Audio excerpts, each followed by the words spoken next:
தமிழகத்தில் 80% மேல் வாக்குப்பதிவு அதிரடி காட்டும் தமிழக மக்கள். மிக முக்கியமான ஒரு தகவல் ஒன்றை பார்க்க போகிறோம் நண்பர்களே.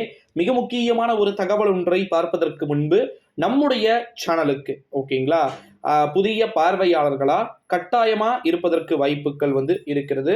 கட்டாயமா நீங்கள் புதிய பார்வையாளர்களா இருந்தீங்க அப்படின்னா மறக்காம நம்முடைய சேனலுக்கு ஒரே ஒரு சப்ஸ்கிரைபை மட்டும் பண்ணிக்கோங்க. 80% மேல் வாக்குப்பதிவு பதிவாகி இருக்கிறது.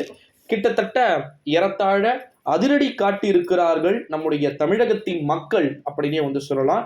எங்கு போட்டாலும் வாக்குகளை சிதறாமல் சிந்தாமல் அழகா போட்டிருக்கிறாங்க அப்படின்னே பார்க்கலாம். கிட்டத்தட்ட வாக்குப்பதிவு நாளான இன்று தமிழகத்தில் தென் தமிழகத்திலும் மண்டலங்களாக பிரிக்கப்படும் பொழுது கிட்டத்தட்ட பார்த்தீங்கன்னா இந்த கொங்கு மண்டலத்துல நீலகிரி மாவட்டத்தில் அதிக வாக்குகள் என்பது பதிவாகி கொண்டிருக்கிறது. காரணம் என்னன்னா அங்கே பெரியதாக வெப்பம் இல்லை.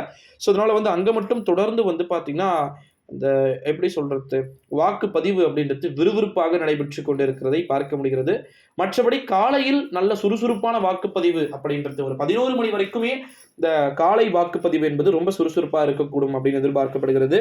அதற்கு பிறகு வாக்குப்பதிவில் ஒரு மந்தம் ஏற்படலாம். ஒரு 11:30 மணியிலிருந்து ஒரு 3:30 மணி வரை ஒரு இடையில் இருக்கக்கூடிய இந்த 3 மணி நேரம் நிச்சயமாக பார்த்தீங்கன்னா ஒரு தொய்வு நிலை என்பது ஏற்படுவதற்கு வாய்ப்புகள் இருக்கிறது அப்படின்னு சொல்லிட்டு சொல்லப்பட்டிருக்கிறது. எதற்காக இந்த தொய்வு நிலை, யாருக்காக இந்த தொய்வு நிலை அப்படின்னு பார்த்தீங்கன்னா குறிப்பா வெப்பம் அதிகமாக இருக்கக்கூடிய காரணத்தினால நிச்சயமா தமிழகத்தின் மக்கள் யாருக்குமே பார்த்தீங்கன்னா வாக்கை செலுத்துவதற்கான வாய்ப்புகள் இருக்காது.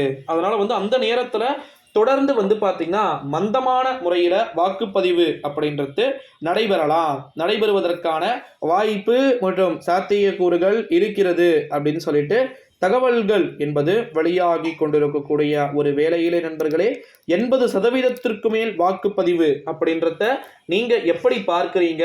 ஏன்னா கிட்டத்தட்ட பார்த்தீங்கன்னா அவ்வளவு வாக்குகள் எல்லாம் பதிவாச்சு அப்படின்னா தமிழக மக்கள் ஏதோ ஒன்றை முடிவு செய்து விட்டார்கள் அப்படின்னு அர்த்தம். ஓகேங்களா? ஸோ அந்த அளவுக்குலாம் ஒப்பீனியன் போல்லையோ இல்லை அவ்வளோலாம் வந்துச்சுன்னா நிலைமைகள் தலைகீழாக மாறுறதுக்கு சான்சஸ் நிறைய இருக்கிறது அப்படின்றத நம்மளால பார்க்க முடிகிறது நண்பர்களே.